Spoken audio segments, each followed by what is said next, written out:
Bonjour à toutes et à tous. Bienvenue dans votre émission À l'origine. Tout le monde connaît l'existence de la Kabbale. Mais que représente vraiment ce texte? Pour éclaircir ce sujet, j'ai le plaisir de recevoir aujourd'hui Ariel Toledano. Bonjour. Bonjour à vous. Médecin et surtout auteur de nombreux livres sur le judaïsme, il vient d'écrire le livre de l'harmonie, Introduction à la Kabbale. Pour commenter notre exploration, tout d'abord, que signifie ce mot Kabbale? Alors, souvent, on attribue à la Kabbale quelque chose qui me paraît réducteur, c'est-à-dire la mystique juive. Mais je pense que cette vision de mysticisme à l'égard de la Kabbale réduit énormément cette sagesse. Et c'est pour cette raison que moi, en tant que médecin, je me suis beaucoup intéressé à ces écrits qui sont pour moi de la sagesse pure et qu'il y a dans la Kabbale ce que j'appellerais un rationalisme pré-scientifique qui interpelle évidemment les médecins et bien évidemment toute la population et toutes les personnes qui s'intéressent à de la philosophie, à de la sagesse. Alors, ça peut paraître un peu étonnant d'écrire un livre qui s'appelle le livre de l'harmonie, Introduction à la Kabbale, et j'ai emprunté ce titre, le livre de l'harmonie, à Maïmonide, qui dans son guide des égarés a dit s'il avait un jour un peu de temps, il écrirait un livre qu'il appellerait le livre de l'harmonie. L'harmonie est au centre de son œuvre, de l'œuvre de Maïmonide, mais c'est intéressant de mettre un sous-titre qui est Introduction à la Kabbale. Souvent, on a présenté Maïmonide comme quelqu'un qui était pour qui la philosophie a justement fait émerger la Kabbale, c'est-à-dire qu'on a mis en opposition Maïmonide avec les kabbalistes. Mais quand on s'intéresse au livre de Maïmonide et notamment à son guide des égarés, on va s'apercevoir que de nombreux principes de la Kabbale, comme par exemple la notion de Tzimtzum, la notion de Tikkun, la réparation, la rétraction, donc c'est des concepts un peu difficiles, mais Maïmonide les a déjà abordés au XIe, XIIe siècle, alors qu'ils ont réellement émergé au XVIe siècle avec la Kabbale lourianique. Donc voilà, pour vous dire en gros pourquoi je m'intéresse à ce type de texte, c'est au départ, mes premiers travaux étaient sur le Talmud et j'avais été impressionné par les rabbins du Talmud qui, en faisant des descriptions de maladies, je trouvais qu'ils étaient des sémiologistes avant l'heure. Et je me suis dit, mais qu'est-ce qui fait que ces rabbins du Talmud, qui ne sont pas spécialement des médecins, savent aussi bien décrire les maladies? Et je me suis, à ce moment-là, encore, j'ai pensé à Maïmonide parce que dans son guide des égarés, dans son introduction, il parle de quelque chose qui est fondamental et qui est tout l'esprit de la Kabbale, c'est le principe de l'amphibologie, la polysémie du langage hébraïque. C'est-à-dire qu'un mot en hébreu a obligatoirement deux sens, au minimum deux sens. Et j'ai pensé donc au mot « hot » en hébreu qui signifie « lettre » et qui veut dire aussi « signe ».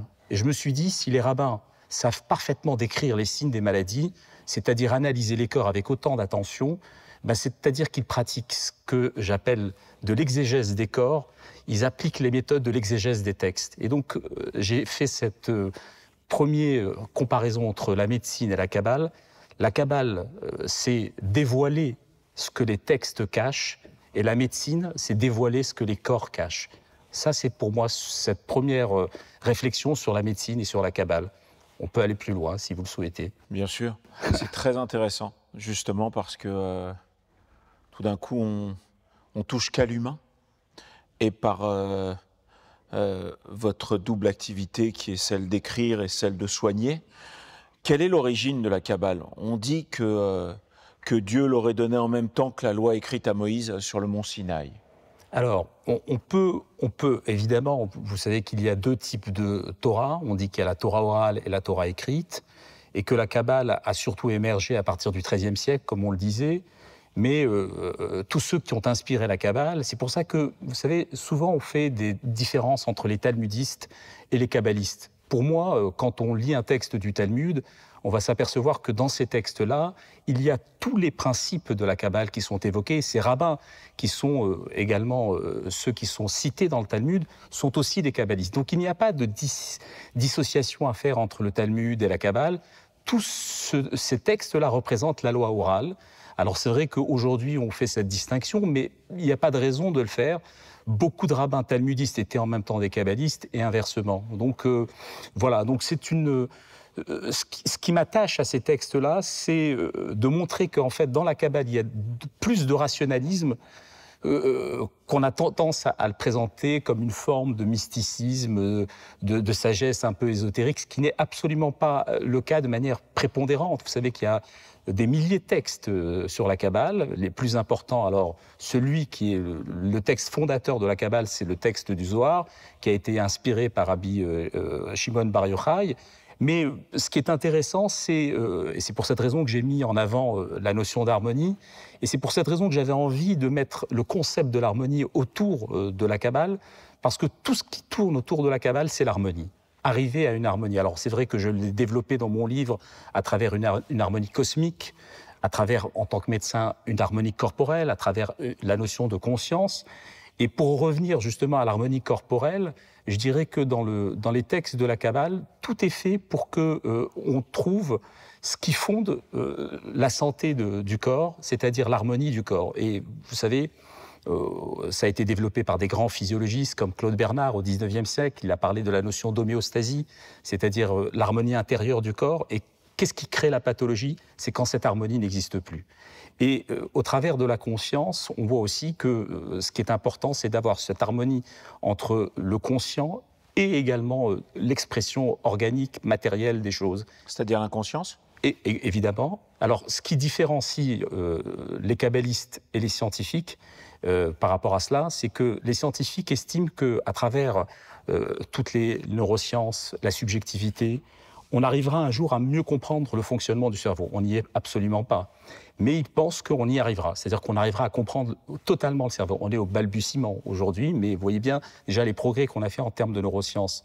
Mais les kabbalistes estiment que l'homme restera malgré tout, malgré l'accès à la connaissance et malgré l'ensemble de la connaissance. Je développe un concept qui est très évoqué par les kabbalistes, c'est-à-dire les 50 portes de la connaissance, les 50 portes de l'intelligence. Les kabbalistes estiment que du vivant de l'homme, on n'arrivera jamais aux 50 portes de la connaissance. On peut atteindre même le plus grand des prophètes de la tradition juive qui s'appelle Moïse. Il est arrivé à la 49e porte. Il n'a pas pu atteindre la 50e porte. Donc c'est juste pour dire que la différence entre les deux, c'est que les kabbalistes estiment que l'homme restera un mystère malgré tout. Et les scientifiques estiment que la connaissance est possible totale de l'individu. Et je crois que c'est ce qui différencie cette approche de la Kabbale et cette approche des scientifiques. Je vous arrête sur le domaine de la connaissance pour quelqu'un pour qui la Kabbale, justement, est juste une mystique juive. Quelles connaissances peuvent apporter la Kabbale à quelqu'un qui, justement, ne connaît pas cette science ou a envie d'y entrer? Alors, moi je dirais que ce qui est intéressant dans la Kabbale, c'est de comprendre un concept qui est pour moi important, c'est ce qui d'ailleurs différencie par rapport aux philosophes, c'est que l'homme est un être en devenir. C'est-à-dire que la conscience d'être n'est pas acquise dans la tradition juive et dans la tradition de la Kabbale. Et un peu à l'image, moi j'aime beaucoup en tout cas quand Moïse rencontre le divin, il lui demande quel est son nom. Et à ce moment-là, Dieu répond en disant « Je serai ce que je serai ». C'est le nom, d'ailleurs, c'est la seule fois qu'il y a ce nom dans la Torah, dans le texte des 5 premiers livres de la Bible. Et c'est pour moi, d'ailleurs, c'est souvent mal traduit. Même Maïmonide l'a traduit « Je suis ce que je suis ». Or, en fait, c'est un futur. Je serai ce que je serai. C'est un programme, c'est-à-dire que l'homme n'est réellement que ce qu'il va faire de sa vie. C'est pour moi une espérance. Alors, s'il y a quelque chose qu'on peut en tirer de ces textes-là, c'est de se dire qu'il y a toujours de l'espoir. Et c'est pour ça, vous comprenez, en tant que médecin, ce qui est important quand on a un malade en face de soi, lui faire bien comprendre que c'est très important qu'il ait de l'espérance à l'égard de sa maladie. Et la Kabbale peut aider à travers cela. Mais il ne faut pas attendre dans les textes de la Kabbale des découvertes ou des raisons profondes qui vous amèneraient à mieux comprendre, si vous voulez, des choses scientifiques. Ce n'est pas là le vrai problème.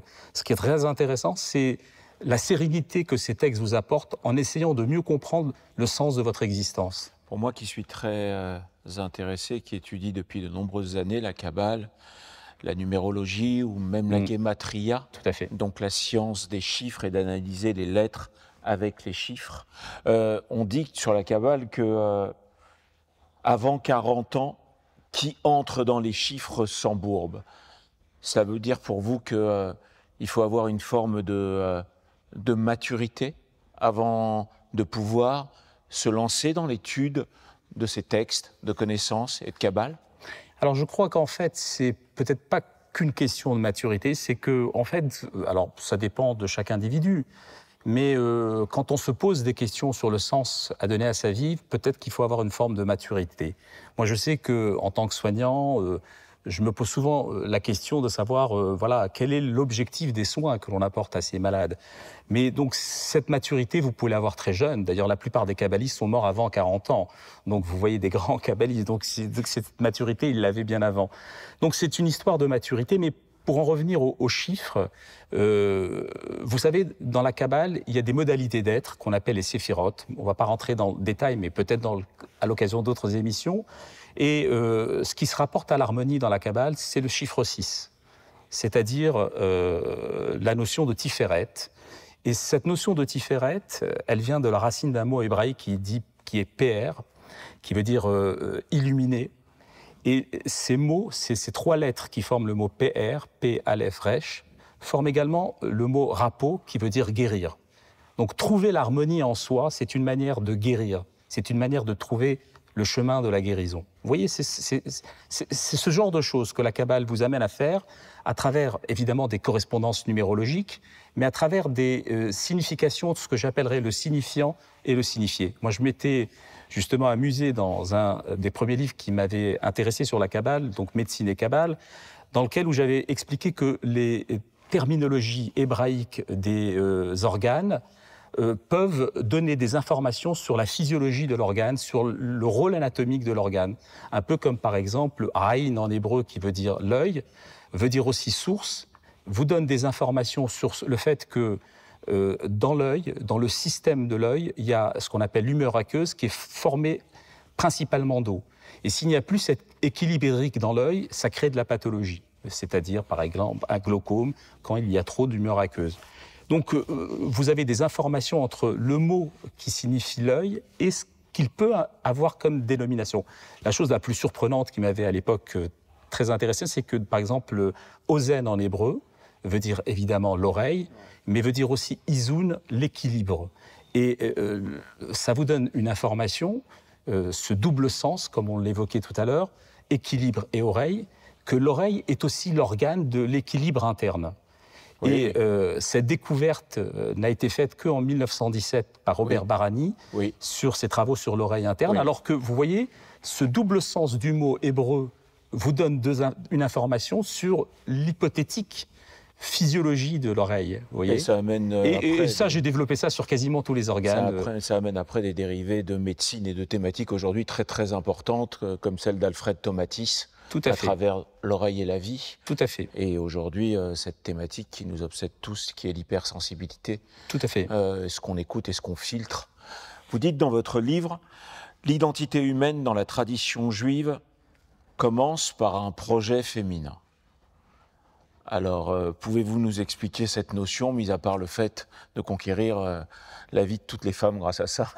Tout à fait. Non, mais ça, je tenais à le dire, parce qu'en fait, c'est vrai que quand on lit la Bible, on dit c'est vraiment une histoire patriarcale. C'est vrai, même moi, j'ai mis en avant, et d'ailleurs dans cette belle synagogue, on voit bien que ce sont quasiment que des personnages masculins. Moïse, David, Shlomo. Mais ce qui est intéressant, c'est que le mot « ish », en hébreu qui veut dire homme, n'apparaît qu'après le mot isha. Quand la femme est créée, Ève est créée, on dit qu'elle a été prise de l'homme, si vous voulez, mais le mot isha apparaît avant le mot ish. Donc c'est pour cette raison que je me suis dit que l'identité féminine apparaît avant l'identité masculine. Donc c'est un clin d'œil pour... Mais c'est bien de le relever, je trouve. Vous avez raison, c'est très bien de le relever. L'existence n'est possible qu'à travers la relation à l'autre. C'est le sens même de la Kabbale, qui veut dire recevoir comme nous l'évoquions. C'est assez fou parce que j'ai lu il n'y a pas longtemps un rapport d'Harvard qui analysait qu'est-ce que c'était le bonheur. C'est pas l'argent, c'est pas l'amour, c'est le rapport à l'autre.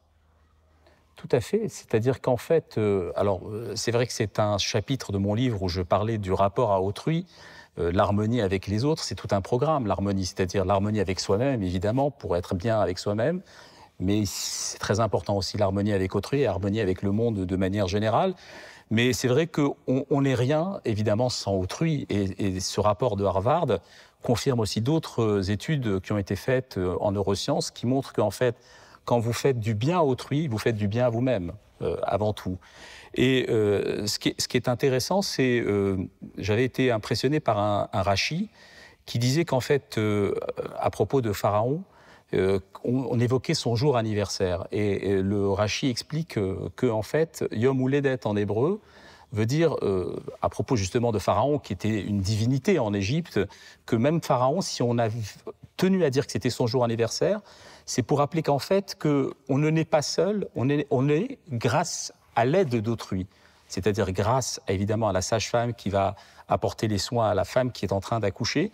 Donc, cette notion de rapport à l'autre est fondamentale dans une vie et c'est ce qui, à mon avis, constitue la principale vocation du soignant. C'est-à-dire faire en sorte que l'autre se sente bien.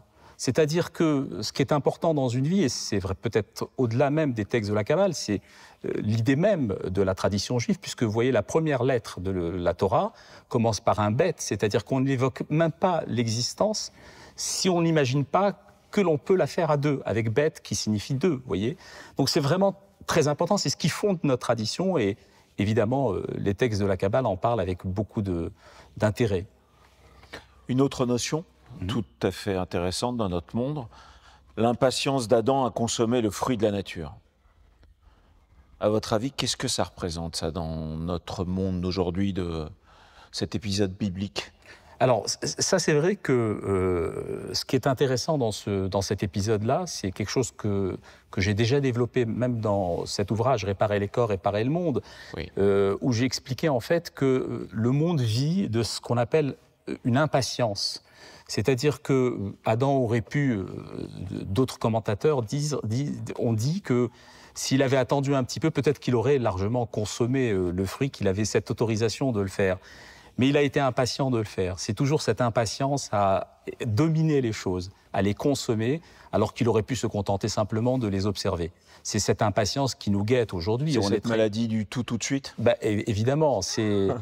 Et c'est pour ça que c'est intéressant, parce que la Kabbale, c'est justement, à l'image de ce que disait un autre grand penseur du judaïsme américain, qui est Abraham Heschel, il disait qu'il valait mieux être que avoir, vous voyez ? Et c'est ça ce qui est peut-être plus important et cette réflexion de la Kabbale vous amène justement à avoir cette conscience d'être, vous voyez, et à la développer au fur et à mesure de ce que vous allez faire de votre vie. Voilà, ce que vous allez faire. La profondeur plutôt que la forme, plutôt que le paraître. L'être et le paraître. Tout à fait. Mais pour en revenir donc au livre de l'harmonie, j'aimerais juste peut-être dire que, et c'est pour cette raison que j'ai mis en avant la lettre Aleph, qui est la lettre de l'unité, c'est parce que ce que l'on constate en tant que scientifique, en tant que médecin aujourd'hui, c'est ce que j'appellerais le dévoilement de l'unité du vivant. C'est-à-dire qu'on s'aperçoit que cette unité originelle, ce qui est intéressant, c'est que dans la tradition juive, on considère qu'en fait, au départ, il y a l'unité, il y a l'être, il y a l'un.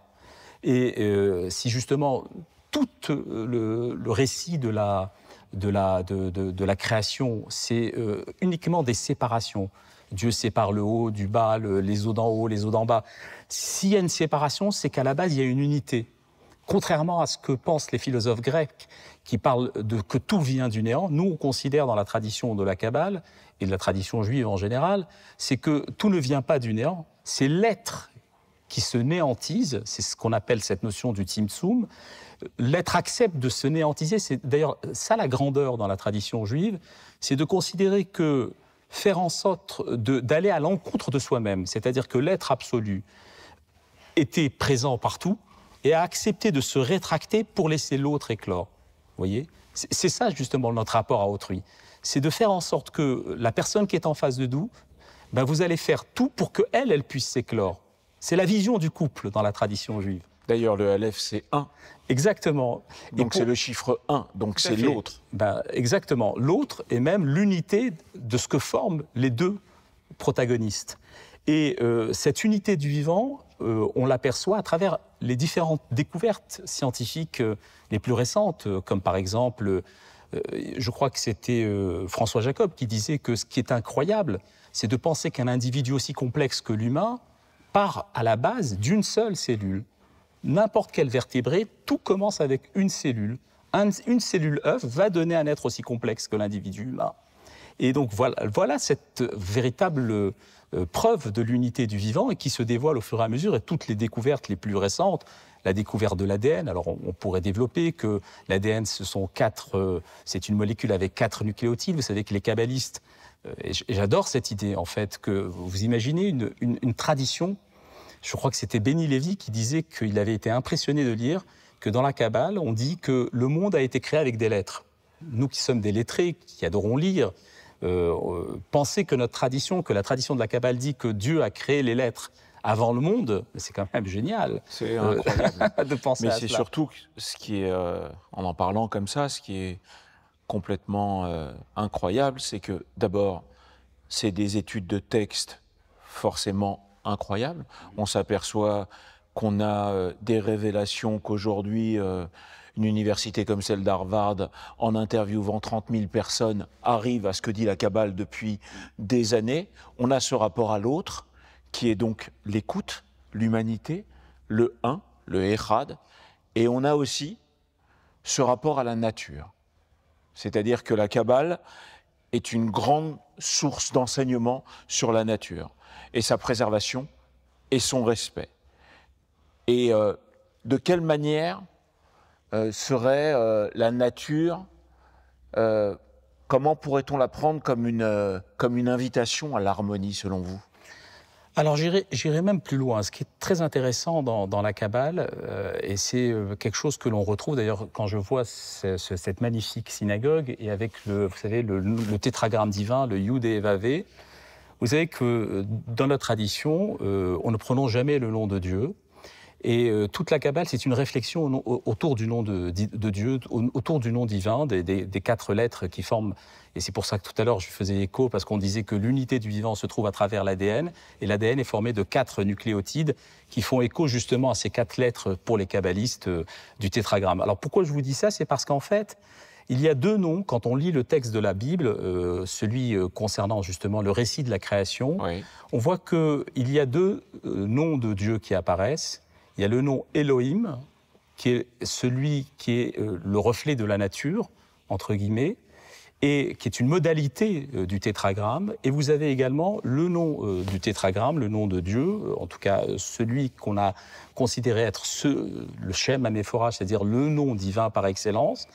Et comment concilier les deux ? C'est toute une réflexion chez les kabbalistes. Comment faire pour concilier ces 2 noms ? Alors, la modalité de la nature avec le déterminisme que cela impose, et de l'autre côté, le tétragramme avec la miséricorde que impose cette dénomination du divin. Tous les textes de la Kabbale amènent justement à montrer que cette conciliation entre la rigueur, inspiré par le Elohim, la nature, le déterminisme, la conciliation entre ça, le déterminisme de la nature, et la miséricorde, c'est ce qui amène l'harmonie par excellence. Concilier l'inconciliable, c'est ça la Kabbale. Ce concept de l'harmonie est fondamental parce que ça vous amène justement à comprendre qu'on peut arriver, et c'est l'objectif d'une vie, à concilier ce qui n'est pas conciliable. Et c'est ce qui, à mon avis, est la grande différence avec d'autres traditions religieuses, c'est que la tradition juive a montré que ce n'était pas qu'une histoire de foi, et que ce n'était pas aussi qu'une histoire de croyance, et que ce n'était pas qu'une histoire de connaissance, c'était justement concilier toutes ces choses-là.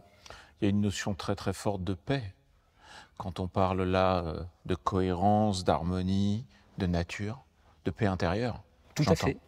Tout à fait. C'est en fait l'objectif. Vous savez, c'est Maïmonide qui disait que quand on répare les corps, on répare le monde. C'est d'ailleurs de lui que, vous voyez, à chaque fois, Maïmonide m'inspire. Il disait qu'en fait, pour que les gens, que le monde soit en paix, que le monde soit réparé, eh ben, il faut que les gens soient en meilleure santé. Et arriver à ce que les gens soient en meilleure santé, eh ben, il faut qu'ils aient une paix intérieure. Et la meilleure manière d'arriver à réparer ce monde, qui est un monde, justement, c'est toute une réflexion sur la notion de tikkun, réparation du monde, tikkun olam, eh ben, faire en sorte que les gens aillent mieux, eh ben, c'est déjà un grand pas pour arriver à réparer le monde. Je rebondis sur cette notion de monde. La Kabbale détermine 4 mondes qui correspondent aux différents niveaux d'existence. Pourriez-vous nous expliquer cette notion kabbalistique? Alors vous avez raison. Alors, là, on rentre dans quelque chose d'assez complexe, qui sont en fait les 4 mondes de la Kabbale. Pour faire simple. En fait, il faut bien comprendre qu'en fait, ce chiffre 4, c'est un chiffre qui est en lien avec justement le tétragramme divin. Donc ces 4 mondes représentent une lettre du tétragramme.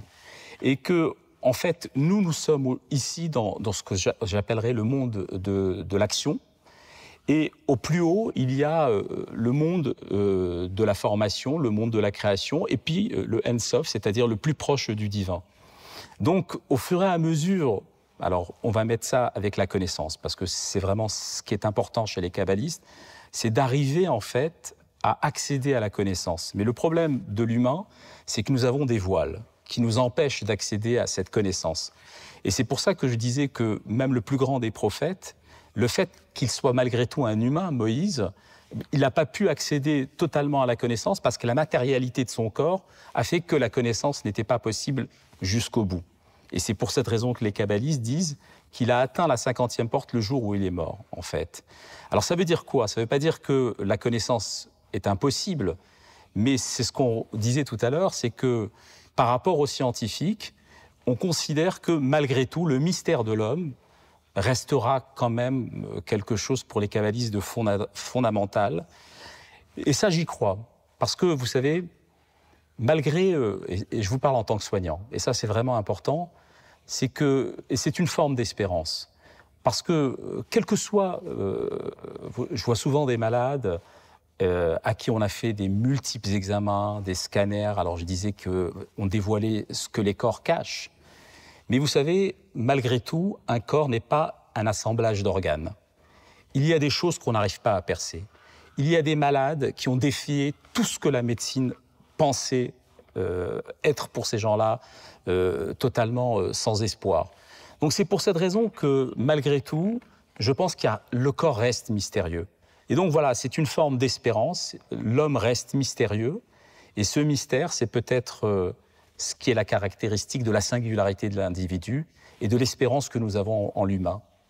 Quand je vous écoute parler depuis tout à l'heure, je me dis que, est-ce que juif ou pas, d'ailleurs, la notion de cette Kabbale, c'est-à-dire de trouver de l'harmonie, de privilégier le fond à la forme, de comprendre la paix qu'apporte la nature, est-ce que c'est pas une clé dans la vie de l'être humain?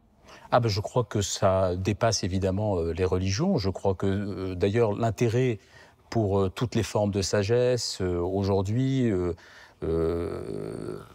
prouve qu'on n'est plus du tout dans... D'ailleurs c'est pour cette raison que j'emploie souvent le terme de sagesse, parce que vous savez, dans ce livre « Réparer les corps, réparer le monde », j'avais fait toute une réflexion sur les 8 portes pour accéder à la sagesse. Et pour moi, le 8, c'était le symbole de la rédemption. C'est dans notre tradition, dans la tradition juive. Mais j'ai vu que dans d'autres sagesses, c'était aussi un chiffre fondamental, clé de la rédemption de l'individu.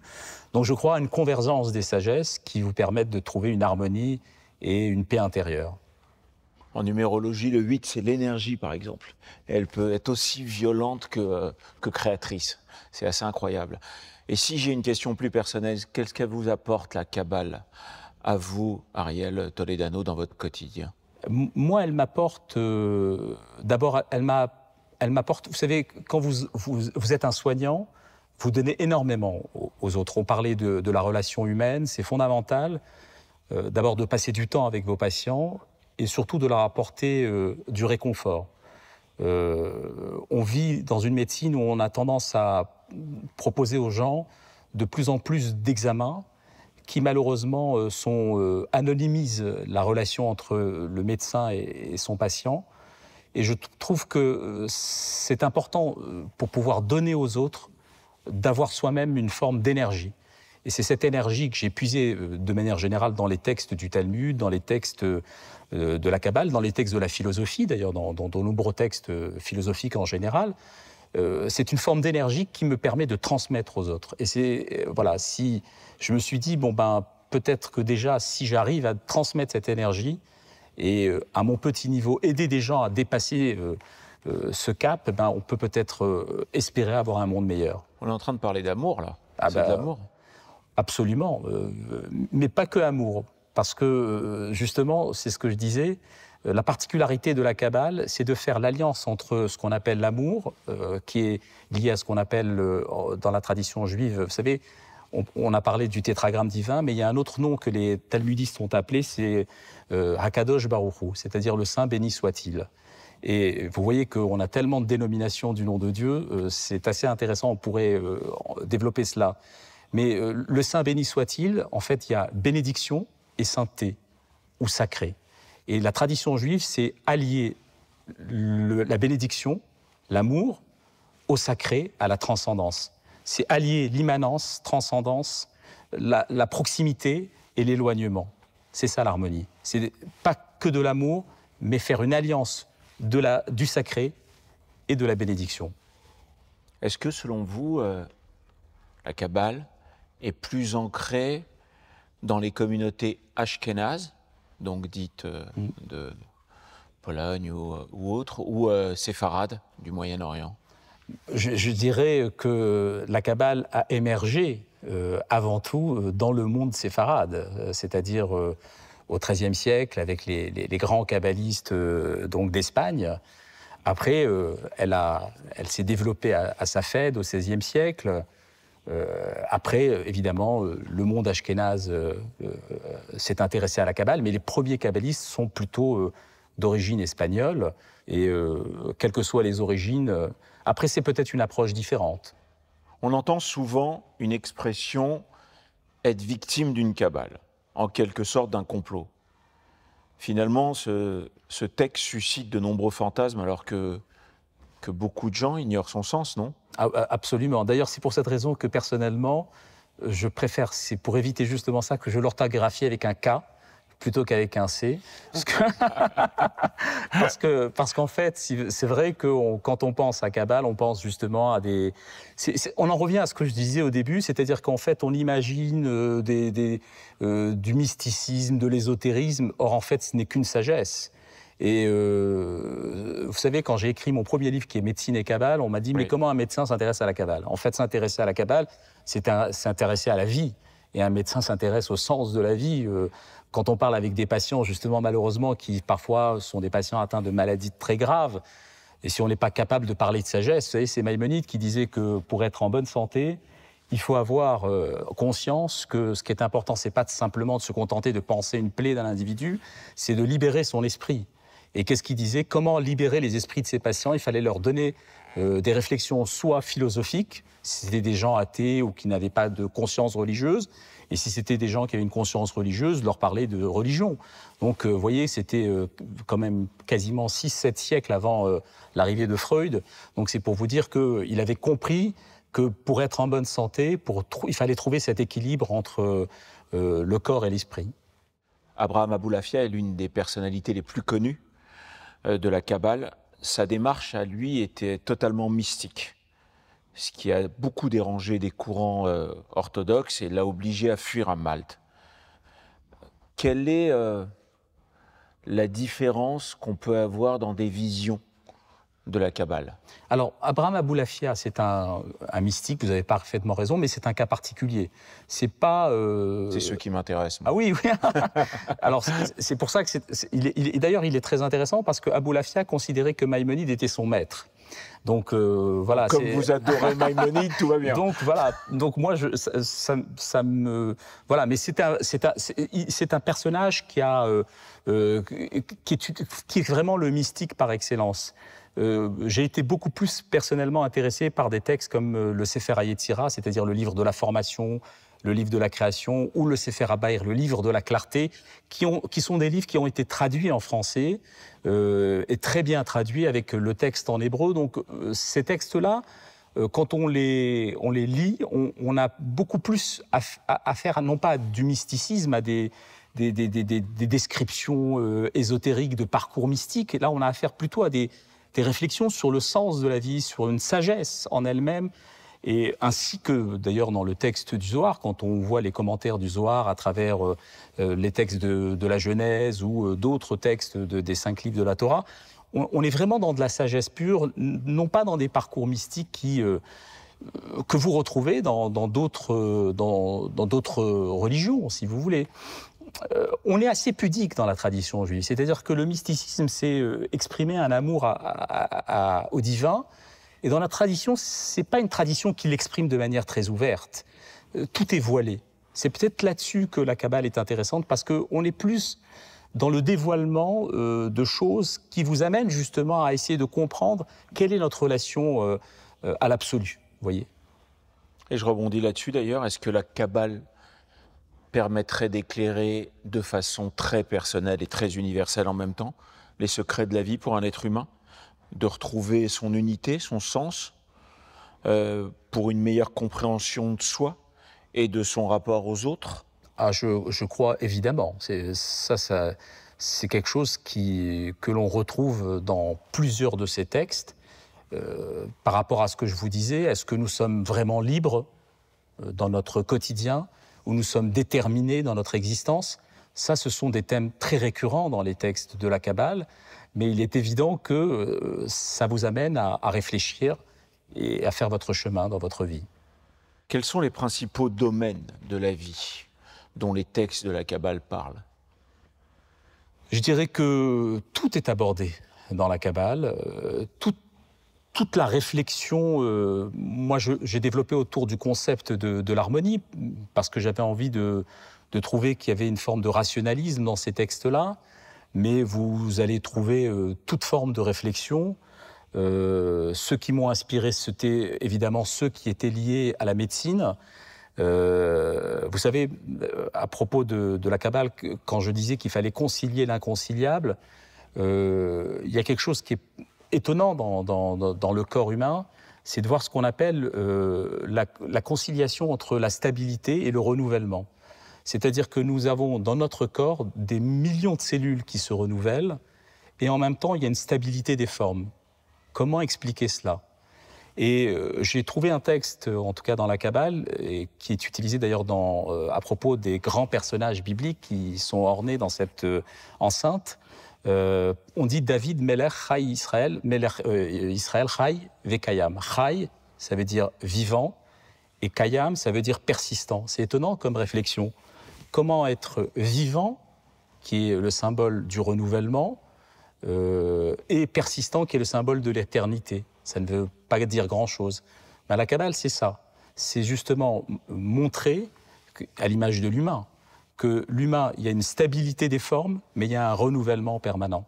Et c'est un programme en soi dans sa vie. C'est être capable de se renouveler tout en étant inspiré par une forme de stabilité dans son quotidien. Voilà, donc c'est un petit peu ce type d'idée que l'on retrouve dans ces textes-là. On a beaucoup parlé de toutes les notions de la Kabbale, c'est-à-dire l'harmonie, la profondeur, son rapport à l'autre. On a beaucoup parlé des mots-clés qui sont des fois et contradictoires et paradoxales. Si on parlait des chiffres dans la Kabbale, où c'est une science qu'on peut aussi rencontrer dans ce qu'on appelle la guématria ou la numérologie. Tout à fait. Le chiffre 7, par exemple, il symbolise la création. Pourquoi ? Alors déjà, très simplement, parce qu'il y a 7 jours de la création. Et puis quand vous prenez par exemple le premier verset de la Torah, de la Genèse, du récit de la création, il est formé de 7 mots. Et on s'amuse à dire qu'il y a 7 mots et il y a 28 lettres. Et les 28 lettres, ça veut dire que le monde a été créé avec force, qui est donc une correspondance du mot koach en hébreu, qui s'écrit avec un chaf et un chet, 20 et 8. Donc on est dans de la numérologie hébraïque qu'on appelle la guématria. Pour en revenir au chiffre 7, c'est toute une réflexion par rapport à ce chiffre, qui est en fait le chiffre de la matérialité par excellence. C'est-à-dire qu'en fait, le monde a été créé, alors on en revient encore à d'autres chiffres. Quand on parle, par exemple, tout à l'heure j'évoquais la notion de Tiferet, on parlait des séphirotes. Les séphiras, c'est en fait 10 modalités d'être qui sont très développées dans la Kabbale. Et la 6e modalité d'être, c'est la séphira Tiferet, qui veut dire donc l'harmonie par excellence. Et donc le chiffre 6, c'est celui donc qui précède le chiffre 7. Et pour expliquer en fait que dans notre tradition, et j'en reviens à cette notion-là qui est importante de transmettre, c'est que la veille, donc l'homme a été créé à la fin du 6e jour, la veille du 7e, et donc on rentre dans une matérialité qui va être inspirée par quelque chose de spirituel. Et donc c'est très important de voir qu'il y a toujours une forme d'espérance, parce que le jour commence dans la tradition juive la veille, et c'est-à-dire qu'on imagine qu'après la nuit, il y a toujours un jour qui va éclore, vous voyez. Donc c'est toujours une forme d'espérance. Alors pour en revenir au chiffre 7, on pourrait développer longuement, mais c'est celui qui précède le 8 et qui est celui, en fait, comme on l'évoquait tout à l'heure, de la rédemption. C'est-à-dire qu'on sait très bien, alors c'est intéressant, que le chiffre, alors tous les jours de la création finissent par la rituelle phrase « et ce fut bien ». Ce fut le premier jour, ce fut le deuxième jour. Et pour le 7e jour, il n'y a pas eu cette phrase finale qui conclut chaque jour. Ça veut dire qu'en fait, on est toujours dans le 7e jour, dans notre tradition, et que le 8e jour, en fait, celui de la rédemption n'est pas encore arrivé. Donc c'est la matérialité. On vit dans un monde, pas dans un monde utopique, mais dans un monde qui est matériel et auquel on aspire à vivre pleinement. D'ailleurs, à ce propos, qu'est-ce qui pourrait expliquer aujourd'hui la popularité d'étudier la Kabbale? On voit beaucoup de mouvements kabbalistes en train de naître. Est-ce que c'est une résistance à un monde, selon vous, qui devient de plus en plus matériel? Est-ce qu'on a besoin de trouver un sens? Est-ce qu'on a besoin davantage d'harmonie, de paix, dans un monde où tout devient pouvoir et argent? Je pense que ce sont des réponses qu'on pourrait apporter à cela. On voit l'intérêt pour de nombreuses sagesses, pas uniquement celle de la Kabbale, qui amènent à une forme d'introspection, qui amènent à une forme de réflexion. On vit dans un monde où on n'aime plus attendre. La Kabbale vous amène à prendre de la patience, à déchiffrer un texte, à essayer de mieux le comprendre. Une forme de spiritualité. Voilà. Donc, je crois que le monde que l'on a aujourd'hui nous amène à, vous savez, la slow life, c'est-à-dire à prendre du recul, à essayer d'oublier un petit peu d'être connecté pour aller justement s'intéresser à soi-même. La Kabbale vous apporte ces clés de réflexion. Donc, je pense que c'est pour cette raison qu'elle peut intéresser des gens très différents qui veulent réfléchir sur leur intériorité. Merci. Merci beaucoup, Ariel Toledano, pour toutes ces lumières. Merci de nous avoir fait un tour très précis et très simple et très accessible de cette science qui est la Kabbale, qui s'adresse aujourd'hui et au peuple juif et à tous les autres peuples, parce que c'est une forme de spiritualité et de façon de vivre qui nous donne de l'harmonie. Et je vous conseille de lire ce livre, le livre de l'harmonie, Introduction à la Kabbale, d'Ariel Toledano, qui est passionnant. Merci à toutes et à tous de nous avoir suivis. Je vous souhaite un bon dimanche, une bonne semaine, et prenez soin de vous. À très bientôt.